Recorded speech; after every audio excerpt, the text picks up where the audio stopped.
of what's going on in the financial market. So 2 examples of this interaction between beliefs and reality in the marketplace. And getting, again, very basic. If traders believe that prices will fall, they will sell and drive prices down. Or if they believe that prices will rise, they will buy and drive prices up. So that's at the center of all of this. Another example, if investors expect the value of the yen to rise, for example, this may cause its value to rise. And if depositors expect a bank to fail, then it's obviously going to fail exactly the way Steve's presentation showed us. So if people or firms have a strong incentive to do the same thing they expect others to do, the result is a self-fulfilling prophecy. So a financial crisis is obviously this vicious circle in which investors avoid a given institution or asset because they've heard bad things about it in the media, or because they think everyone else now is going to not invest there. There's an article in the AFP, or no, it was on the AFP blog, sorry, by a journalist called Peter Cunliffe-Jones, who was talking about the Great Depression in '29. And he wrote a few lines which I thought went right to the point about this. He says, when the credit crunch hit, much reporting leapt too quickly into talk of recession, slump, and comparisons with the Great Depression before the evidence was there. Rumor was reported as fact. Downturn became slump, and slump became 1929. And by undermining confidence, this talk became a self-fulfilling prophecy, so the critics claimed. So I think that is a key question, is what is rumor and what is fact when you're reporting as a financial journalist? How quickly can a small downturn become another Great Depression because the media has just been talking about that? So that's something we can think about a lot in relation to the current crisis. Okay, an example of the media worsening the crisis. I won't elaborate because Steve talked about that a lot. Obviously, if the media reports that something's going wrong in a bank, then everyone's going to act upon that and things are going to collapse. So I'll skip to the counterexample of the media's failure to report warning signals. This was discussed in the US particularly. There was a specific criticism by the American Journalism Review following the Enron and Tyco scandals in 2001, 2002. So AJR, the American Journalism Review, did a study, and they claimed that the US business press had been deliberately pro-cyclical, so someone mentioned this yesterday, and had failed to carry out its role as a watchdog.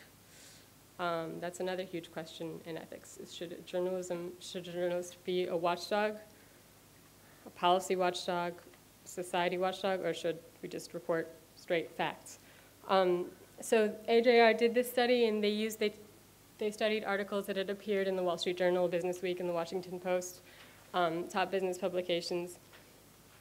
And they actually saw that in spite of a majority of pro-cyclical articles, there had been articles that showed definite clues that indicated flaws in the economy that were leading up to the crisis. And this had been ignored by the majority of journalists.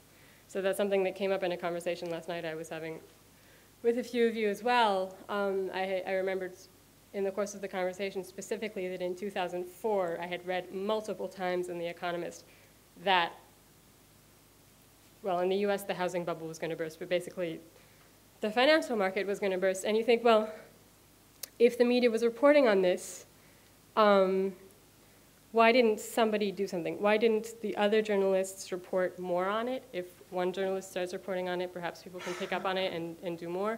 Why didn't the banks or the government or something do something about this if we already knew this was going to happen? Or was it inevitable? I mean, these are just questions to think about, but I think journalists play a central role in this. So in this case with Enron and Tyco, the journalists were criticized for not picking up on those clues and not reporting more on warnings about what might go wrong. There was an article about this in the European Journalism Observatory website. So here I'll cite, the American Journalism Review established that there had been a few critical voices in the business press, yet they were drowned out in the collective frenzy of unquestioning pro-business coverage. So pro-business coverage, we can think about the debate we had front benchers yesterday between business people and journalists.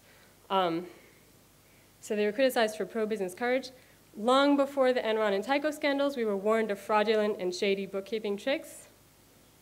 Unfortunately, however, no one woke up. In editorial departments, such warnings were lost in the cacophony of naive reporting about how healthy our system was, how we could trust financial analysts and auditors, and how the boom might continue and last forever.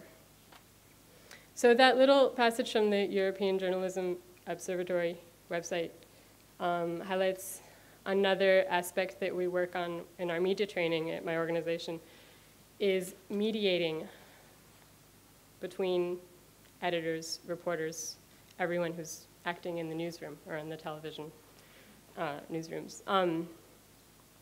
Because a lot of it is also communication between journalists who are working together, whether or not a reporter is actually going to dare contradict or intervene when their editor doesn't want to publish something that the reporter thinks is important.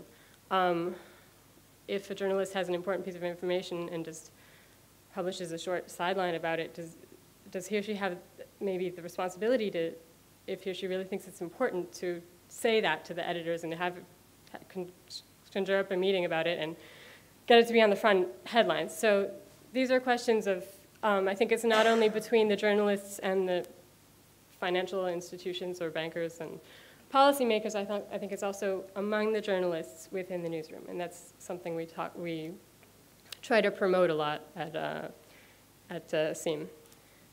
So my next point is, should media regulating organizations intervene in a financial crisis? This is just a general question of how much media regulation there should be, and it's very debated, of course. In this case, in the UK, there were specific complaints recently that the Press Complaints Commission had not issued specific rules for financial journalists, and that had created problems. In a Financial Times article called "Media Helped Deepen the Crisis," they quote Richard Lambert, who was former editor of the Financial Times and Director General of the CBI, the Confederation of British Industry, employer section.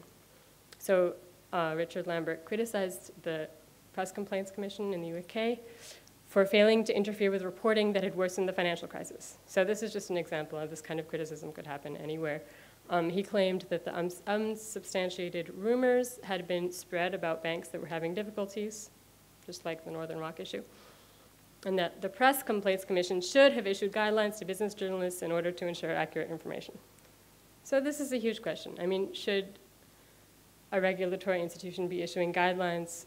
If so, should they be enforced by the law? By who's supposed to enforce them? Should they be self-regulating guidelines? Is that efficient enough? Is that effective enough? Should it just be up to the individual journalists to make decisions and the regulatory institutions have nothing to do with it?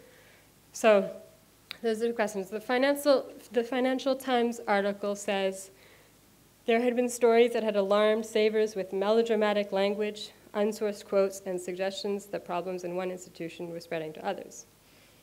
So a quote from Lambert, at a time when careless headlines or injudicious reporting risk becoming self-fulfilling prophecies of a very serious nature, you might have thought that the industry's self-regulatory body would have had some guidance to offer about the special responsibilities of business journalists as they pick their way through the dangerous minefields of the credit crunch.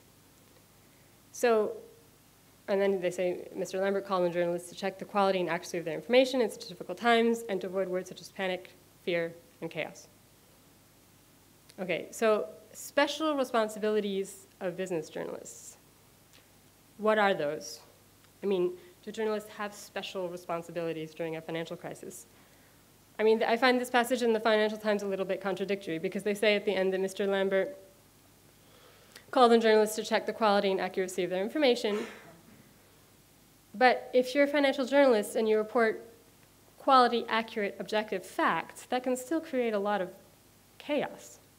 So are these special responsibilities just referring to the need to report objectively, or is it the financial journalists need to go beyond just being objective and just reporting the facts and actually analyze, work as